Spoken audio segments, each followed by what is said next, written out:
عزیز طلبہ و طالبات، السلام علیکم۔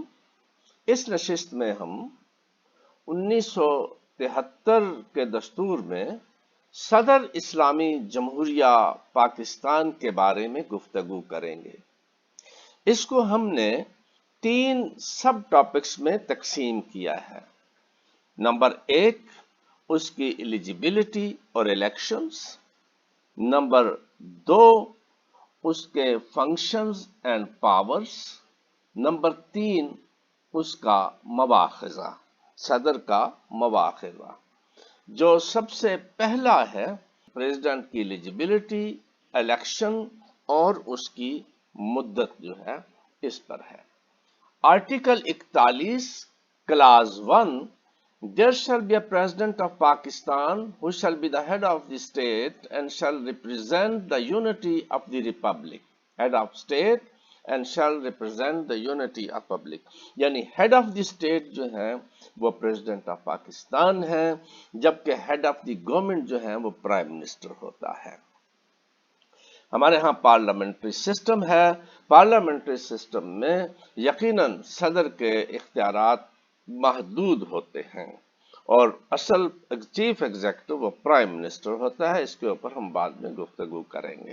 بہرحال ایلیجیبلٹی سب سے پہلے 41 آرٹیکل 41 کلاس 2 ایلیجیبلٹی کے بارے میں بتاتی ہے۔ نمبر 1 اس کا مسلمان ہونا ضروری ہے، نمبر 2 وہ 45 سال سے کم نہ ہو، نمبر 3 اس کا پاکستان کا شہری ہونا ضروری ہے، نمبر 4 وہ کوالیفیکیشنز جو کہ ایک ممبر قومی اسمبلی کے بننے کے لیے درکار ہوتی ہیں، وہ خوبیاں وہ کوالیفیکیشن اس میں موجود ہونی چاہیے۔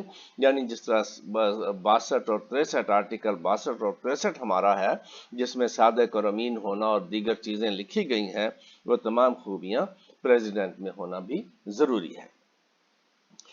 پریزیڈنٹ کی جو مدت ہے وہ 5 سال کی ہے۔ 5 سال کے لیے صدر جو ہے وہ منتخب ہوتا ہے۔ اس کے بعد ہم دیکھتے ہیں کہ اس کا الیکشن کا طریقہ کیا ہے اور اس کا الیکٹورل کالج کیا ہے۔ آرٹیکل 41 اور کلاس 3 جو ہے اس میں الیکٹورل کالج دیا گیا ہے۔ The president shall be elected by the members of both houses and provincial assemblies. Both houses and provincial assemblies. جہاں تک provincial assemblies ہیں، ان میں سے جو smallest سب سے چھوٹی اسمبلی ہے، اس کے ووٹ کے برابر ہی بقیہ تمام اسمبلیوں کے ووٹ کاؤنٹ ہوں گے، وہ اس کے برابر ہی ہوں گے۔ اس میں طریقہ کار یہ ہوگا کہ اسپیکر شل سمن جوائنٹ سیٹنگ۔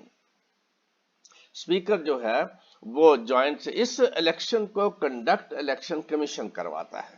اس کو کنڈکٹ الیکشن کمیشن کرواتا ہے۔ Members of both houses, National Assembly and Senate. National Assembly اور سینٹ، نیشنل اسمبلی کے اس وقت 342 ووٹ ہیں، جو کہ کے پی کے مرجر کے بعد ان میں رد و بدل ہو سکتا ہے، جبکہ سینٹ جو ہے اس کے 104 ووٹ ہمارے تھے، جن میں سے فاٹا کے 2024 تک 8 ممبر ایکسکلوڈ ہو جائیں گے اور سینٹ ہمارے پاس 96 ووٹ رہ جائیں گے۔ جوائنٹ سیٹنگ یہ ان کا اس میں ہوگا۔ اس کے بعد ہمارے پاس پروونشل اسمبلیز ہیں۔ پروونشل اسمبلیز میں سے سب سے چھوٹی اسمبلی جو ہے وہ بلوچستان کی اسمبلی ہے۔ تمام اسمبلیوں کو بھی اس کے برابر ہی ویٹیج ملے گا، اس کے برابر اس کے ووٹ کاؤنٹ ہوں گے۔ مثلا بلوچستان کے 65 ووٹ ہوں گے اور اس میں کے پی کے ووٹ بھی جو ہیں وہ 65 کاؤنٹ ہوں گے، تمام اس کی ریشو نکال لی جائے گی۔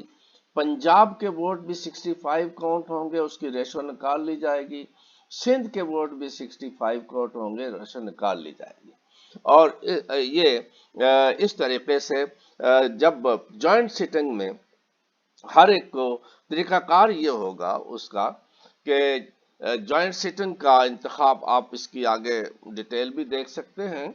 یہ سینٹ کا دیا گیا ہے یہاں پہ، جس میں فاٹا کے جو ہیں وہ 8 ممبر ایکسکلوڈ ہو جائیں گے 2024 تک، تو یہ اس کا انتخاب کا طریقہ بھی دیا گیا ہے۔ انتخاب کا طریقہ یہ ہوگا کہ کوئی بھی ممبر جو ہے سینٹ کا یا نیشنل اسمبلی کا ایک ممبر اس کو نامینیٹ کر دیں گے.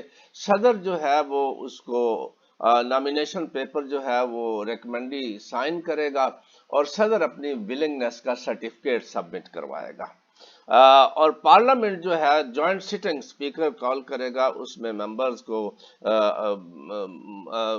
بیلٹ پیپر دیے جائیں گے اور اس طریقے سے وہاں پہ ووٹ ہوں گے. صوبائی اسمبلیوں کے ووٹ جو ہیں وہ ان کے ویٹیج کے مطابق جو ووٹ کو لے گا اس کو 65 کے ویٹیج سے نکالنے کے بعد وہاں جمع ہو جائیں گے, اور اس طریقے سے جو سمپل اکثریت لے گا, جو بھی لے گا وہ پریزیڈنٹ آف پاکستان بن جائے گا. اس میں کچھ شرائط بھی ہیں پریزیڈنٹ کے لیے. نمبر 1, وہ نیشنل اسمبلی یا صوبائی اسمبلی کا نہ تو الیکشن لڑ سکتا ہے, اور اگر وہ اس وقت جب انتخاب ہوا صوبائی اسمبلی, نیشنل اسمبلی یا سینٹ کا کہیں ممبر ہوگا تو وہ اس کی سیٹ ختم ہو جائے گی, وہ نہیں رکھ سکتا. دوسرے نمبر پر پریزیڈنٹ کے لیے یہ شرط ہے کہ وہ کوئی سرکار میں پروفیٹیبل کام نہیں کر سکتا, کسی کارپوریشن میں یہ جابز یا وہ نہیں کر سکتا. یہ اس کے لیے شرائط موجود ہے. تو اس میں اور جو ہی صدر منتخب ہو جائے گا تو وہ election office of president shall be held not earlier than اب اس میں یہ ہے کہ اگر اس کی مدت, وہ فوری طور پہ اوتھ لے گا اور اوتھ لینے کے بعد وہ اپنا کام شروع کر دے گا. اب الیکشن جو ہے وہ ہونا کب ہے؟ تو election to the office of the president shall be held not earlier than 60 days and not later than 30 days before the expiration of the term of the president in office. تو president کے لیے یعنی جب اس کی مدت میں 60 دن رہتے ہوں, اس سے پہلے نہیں ہو سکتا, اور 30 دن رہتے ہوں مدت میں, اس سے پہلے ہونا بھی لازمی ہے. یعنی 30 دن کا یہ وقفہ دیا گیا ہے. اب اس میں یہ ہو سکتا ہے کہ کسی وقت جس طرح آج کل اسمبلی موجود نہیں ہے تو انتخاب کیسے ہو, تو ایسی صورت میں الیکشن کے فوراً بعد 30 ڈیز کے بعد ہوگا اور اس کو کیا جائے گا. اور تیسری صورت یہ ہے کہ اس کے خلاف صدر وہ ریزائن دے دیتا ہے, یا صدر کے خلاف مواخذہ ہو جاتا ہے, یا صدر کو کوئی ایسا معاملہ ہے کہ وہ صدر نہیں رہتا, تو ایسی صورت میں اس کا انتخاب جو ہے وہ 30 ڈیز کے اندر انتخاب کرانا جو ہے وہ ضروری ہے. اور اس کے لیے ایکٹنگ صدر جو ہے وہ سینٹ کا چیئرمین ہوگا جب کہیں پہ چھٹی پہ ہو یا کوئی مسئلہ ہو, اور اگر چیئرمین سینٹ بھی نہ ہو تو پھر اسپیکر اسمبلی, نیشنل اسمبلی کا اسپیکر جو ہے وہ صدر کے فرائض سر انجام دے گا. عزیز طلبہ و طالبات, صدر کے انتخاب اور اوتھ کے بعد دوسرا حصہ اس کے پاورز اور فنکشنز ہیں. یہ بھی انتہائی اہمیت کا حامل ہے. نمبر 1, اس کی legislative powers, judicial powers, emergency powers, اور اس میں ہم پریزیڈنٹ اور پرائم منسٹر کے یا کیبنٹ کے ریلیشنز کا بھی تذکرہ کریں گے. تو سب سے پہلے آرٹیکل 90, یہ بڑا اہم آرٹیکل ہے. آرٹیکل 90 اگر آپ دیکھیں تو اس میں صدر کی ایک اپنی لمٹ مقرر کر دی گئی ہے. The executive authority of the federation shall be exercised in the name of the president by the federal government, consisting of the prime minister and the federal minister, which shall act through the prime minister, who shall be the chief executive of the federation. یعنی یہ واضح ہو گیا کہ صدر, جس طرح کہ ہمارے ہاں پارلیمنٹری سسٹم ہے پاکستان میں, پارلیمنٹری سسٹم کے تحت صدر کے پاس اختیارات ہیڈ آف دی اسٹیٹ ضرور ہوتا ہے, بڑا اہم ہوتا ہے, لیکن چیف ایگزیکٹو کے اختیارات جو ہیں وہ پرائم منسٹر کے پاس ہوتے ہیں. تو پرائم منسٹر جو ہے وہ اس کی ایڈوائس پہ جتنے بھی پاورز ہیں وہ صدر استعمال کرتا ہے, یا صدر کا اختیار اس میں آتا ہے. سو آرٹیکل 48, صدر کا اپنا آرٹیکل جو ہے اس میں بھی 1A میں پھر یہ مزید واضح کیا گیا, in the exercise of his function the president shall act on and in accordance with the advice of the cabinet or the prime minister. تو بڑا یہ اہم ہے۔ اب اس میں لیجسلیٹر میں آپ دیکھیے کہ پریزیڈنٹ کی صورتحال کیا ہے۔ جب کیبنٹ جو ہے یا کوئی قانون اسمبلی پارلیمنٹ پاس کر دیتی ہے، کیبنٹ اور پرائم منسٹر ان میں سے صدر کو وہ ٹرانسمٹ کر دیتے ہیں۔ اب صدر کے پاس کیا اختیار ہے؟ صدر 15 دن کے اندر صدر جو ہے وہ 15 دن کے اندر یا تو اس کو اسینٹ دے دے گا، معاملہ حل ہو گیا، اس کو اسینٹ دے دی۔ اگر وہ بل اسینٹ نہیں ہوا، صدر اس کو ریکنسیڈر کرنے کے لیے کچھ ترمیم کے ساتھ یا اس کو بھجوا سکتا ہے کیبنٹ کو یا پرائم منسٹر کو۔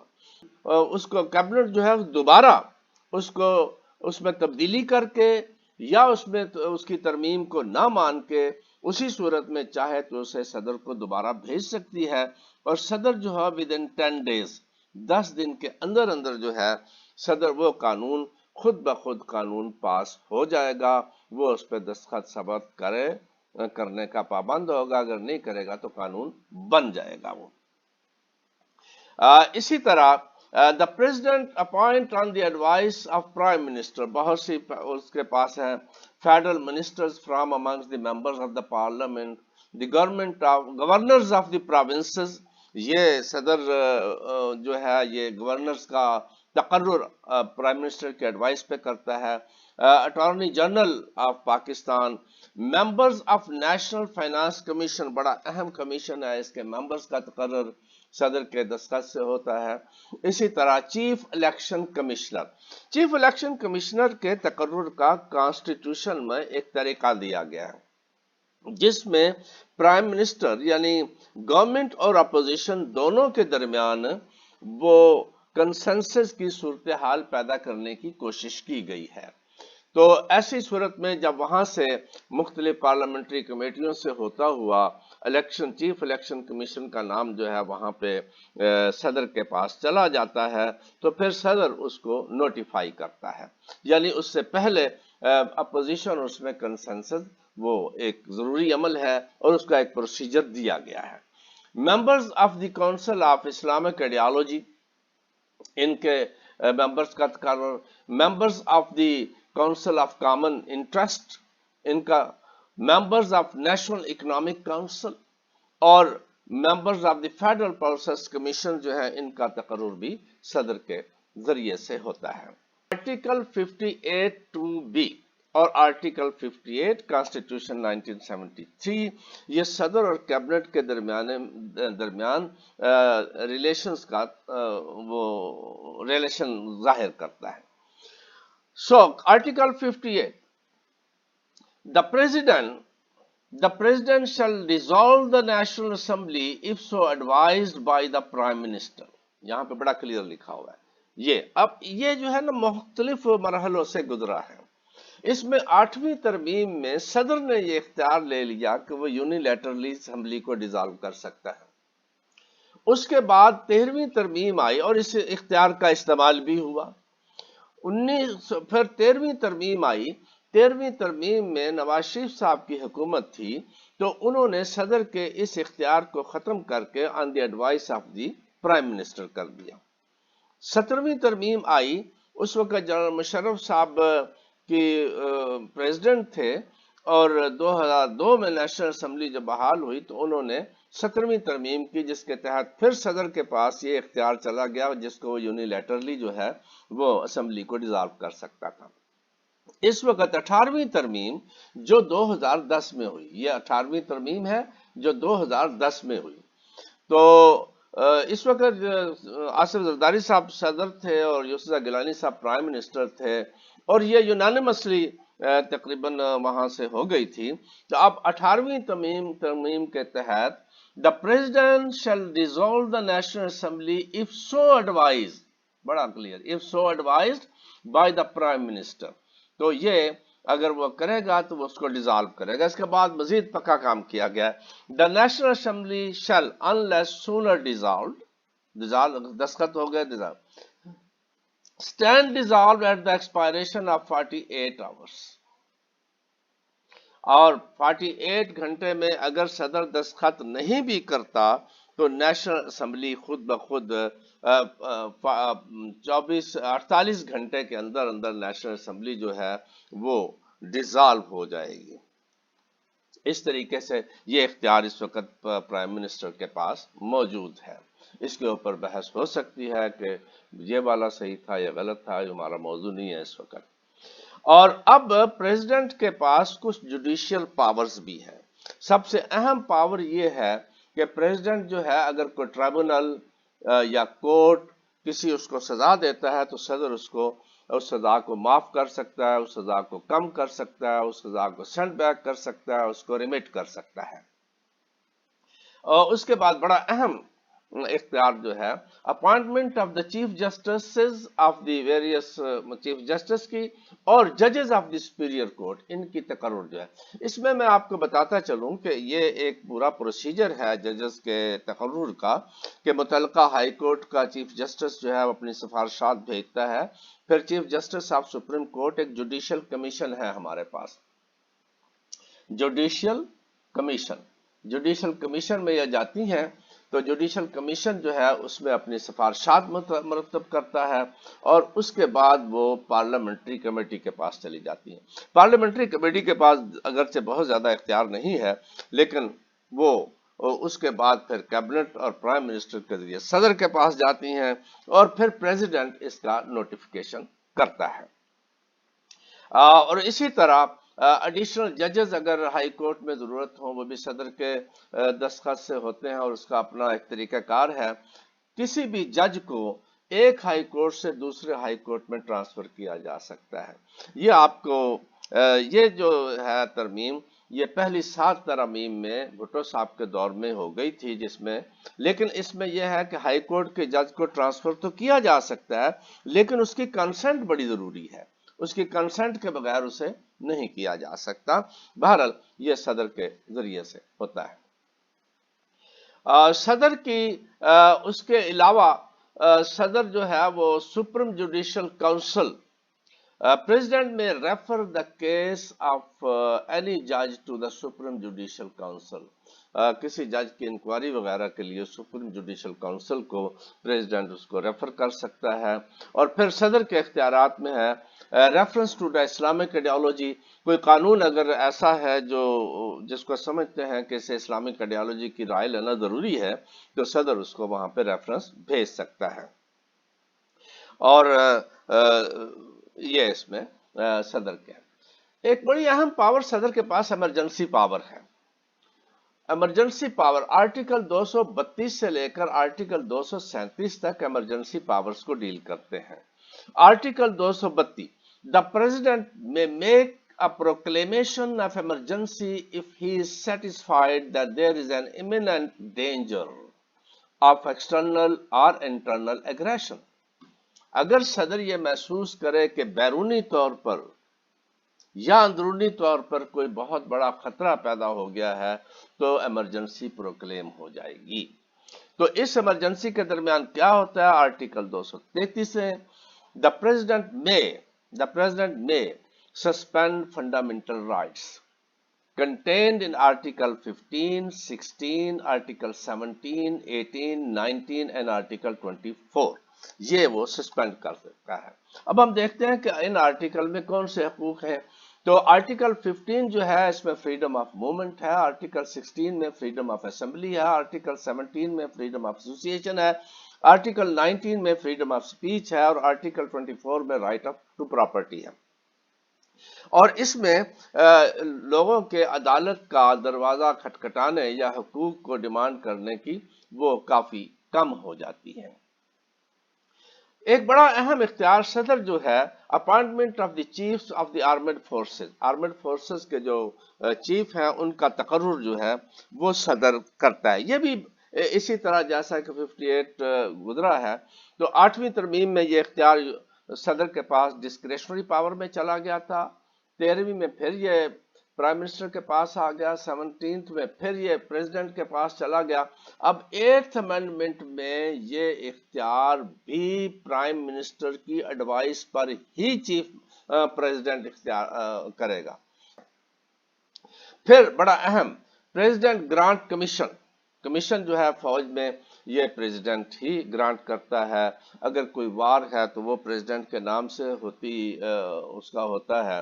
کچھ پریزیڈنٹ کو ملٹری کے اور پاورز جو ہیں ان میں ملٹری کو ریز اینڈ مینٹین ملٹری، اور کسی ملک میں اگر کہیں ضرورت ہے send the army for the help of other countries like United nation میں پیس کیپنگ مشن ہے یا اور جگہ پہ، یہ بھی صدر کا اختیار ہے.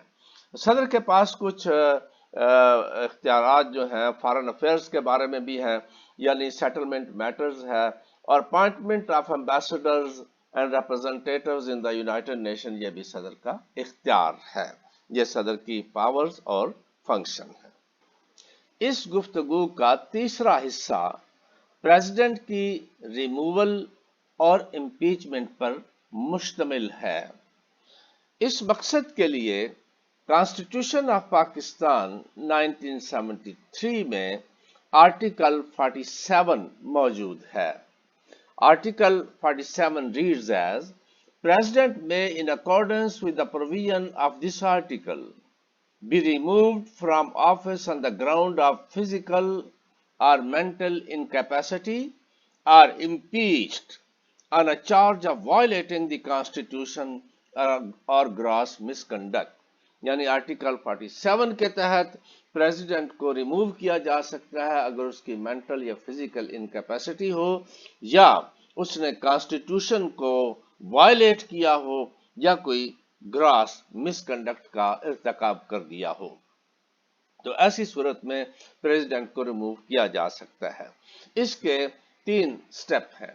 پہلا سٹیپ یہ ہے کہ article 47 class 2 one half of the total membership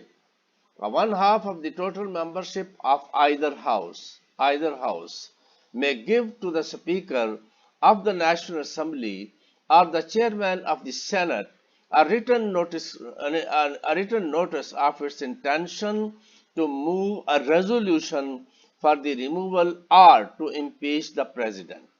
یعنی one half of the either house، یا تو نیشنل اسمبلی کے آدھے ممبر 1/2 اور یا سینٹ کے آدھے ممبر، ہر 2 صورت میں وہ اس انٹینشن کا اظہار کریں گے کہ وہ صدر کے خلاف ریموول کی یا امپیچمنٹ کی تحریک پیش کرنا چاہتے ہیں. تو اگر وہ چیئرمین سینٹ کے پاس گئی ہے پرپوزل اور سینٹ کے ممبرز نے اس کو 1/2 نے کیا ہے، تو چیئرمین سینٹ فوری طور پر اس کو اسپیکر کو ٹرانسمٹ کر دے گا. اور اگر نیشنل اسمبلی کے ممبر نے اس کو 1/2 نے کیا ہے تو پھر وہ speaker of the national Assembly کے پاس چلی جائے گی. لیکن یاد رہے کہ اس نوٹس میں صدر کے خلاف جو چارجز ہیں ان کا اندراج ہونا ضروری ہے. اگر وہ مینٹلی یا فزیکلی اس کی کیپیسٹی نہیں رہی تو ایسی صورت میں اس کے ثبوت کا اندراج ہونا ضروری ہے. اب اس کا اگلا سٹیپ یہ ہوگا کہ if a notice under class 2 is received by the chairman, he shall transmit it forthwith to the speaker. وہ اسپیکر کو اس کو جاری کر دے گا. اب اسپیکر کے پاس جس شکل میں بھی پہنچ گیا ہے تو اسپیکر 3 دن کے اندر اسپیکر جو ہے within 3 days اس کو صدر کو ٹرانسمٹ کر دے گا، پریزیڈنٹ کو ٹرانسمٹ کر دے گا اس کو، اور چارجز اس میں درج ہوں گے. اور the speaker article 47 clause 5 the speaker shall summon the joint meeting not earlier than 7 days and not later than 14 days after the receipt of the notice by him. اب اسپیکر کو جو ہی یہ نوٹس مل گیا تو اسپیکر اس کو joint meeting call کرے گا، اور یہ جوائنٹ میٹنگ 7 دن سے پہلے کال نہیں کر سکتا اور 14 دن سے لیٹ نہیں کر سکتا. یعنی درمیان کے 7 دن کے اندر اس کو جوائنٹ میٹنگ کال کرنی ہے. اب جو ہی جوائنٹ میٹنگ کال ہو گئی ہے تو اس میں صدر جو ہے وہ اپنے آپ کو اپیئر کر سکتا ہے انویسٹیگیشن کے سامنے. سینٹ جوائنٹ سیٹنگ جو ہے وہ انویسٹیگیٹ کر سکتے ہیں، اور صدر جوائنٹ سیشن کے سامنے اپنے چارجز کے بارے میں وہ اپیئر ہو سکتا ہے، اپنا نمائندہ دے سکتا ہے، ان کا جواب دے سکتا ہے، اپنی صفائی پیش کر سکتا ہے، اور اس کے باوجود اگر 2/3 آف دی ٹوٹل ممبر اگر یہ قرارداد پاس کر دیتے ہیں تو ایسی صورت میں صدر کو امیجیٹلی آفس کو چھوڑنا ہوگا۔ تو یہ صدر کی امپیچمنٹ کا طریقہ ہے۔ تو عزیز طلبہ طالبات، ہم نے اس میں پریزیڈنٹ کے 3 پہلوؤں کا جائزہ لیا، اس کے الیکشنز اور ایلیجیبلٹی کیا تھی، دوسرا حصہ اس گفتگو کا اس کی پاورز اور فنکشنز پہ تھا، اور تیسرا حصہ اس کی ریموول اور امپیچمنٹ پہ تھا۔ تو یہ تینوں حصہ ہم نے مکمل کیے، اس کی الگ الگ 3 حصوں پہ ویڈیوز بھی موجود ہیں۔ بہرحال thank you very much for listening and watching this video، اور اس کے علاوہ constitutional law, constitutional development, Pakistan affairs, Pakistan politics, ان کے اوپر آپ کو اگر میٹیریل چاہیے تو ان کے بارے میں الگ ویڈیوز موجود ہیں، آپ چینل کو سبسکرائب کر سکتے ہیں۔ Thank you very much.